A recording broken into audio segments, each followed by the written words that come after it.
So the final piece is just coming up with the action plan of something that I'm going to do in reality if a situation like this comes up again. Probably won't be with my boss, but it will, there's definitely situations where I'm going to hear something from somebody and I could email or text or something in anger or do something different. So what I want to do is pick the easiest and most realistic solution for myself that also prevents the most later problems. So ideally, if the lowest thing, or the farthest thing back, is the easiest to do, then I can just choose that and go with it. So checking in with the boss about the meeting, definitely in terms of meetings, that's something I could do, right? Like, don't ask my coworkers about a meeting they had with a boss, just check in with the boss, right?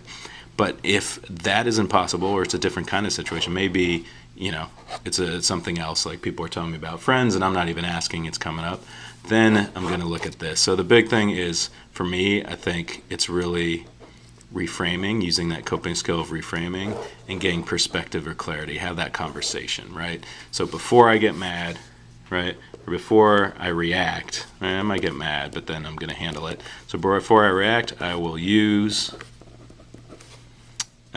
my reframing coping skill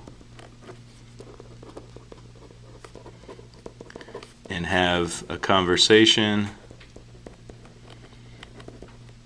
for clarity, right? So I'll directly have a conversation with that person. Sorry, you can't see that. I'll directly have a conversation with that person to figure out what's really going on, assuming the best intentions, right? After using my reframing tool to make sure I'm not that mad. Now, that's actually a lot of things, so it might not be the easiest, but for me, it's something I feel like I can do. But ultimately, ideally, I'll just check in with my boss directly at meetings. So in the boss situation, I'll just do that. But again, reframing is a really good tool that works for me. You might want to use different coping skills, but the key is just having a really specific plan so that if this comes up again, you don't have to think, you don't have to come up with something, because if you have to think and come up with something, you're just going to go probably in a bad direction when you're angry. So now it's like, I got this plan, I'm thinking about it, reminding myself, so when it comes up, I'm like, oh, got to reframe, and then I'm going to have a conversation. In a better world, even, I have a friend of mine, I let them know that this is my plan, so if they're around me a lot, when this kind of thing comes up, they can be like, hey, you have a plan, you're supposed to check yourself, hey mate, remember your reframing coping skill, have a conversation, and that might help as well.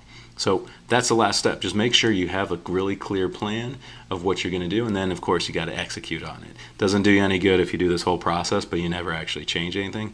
You've got to change, and that takes work, right? So you got to remind yourself and have a good plan that is easy to do, so it's more likely that you'll actually do it when it matters.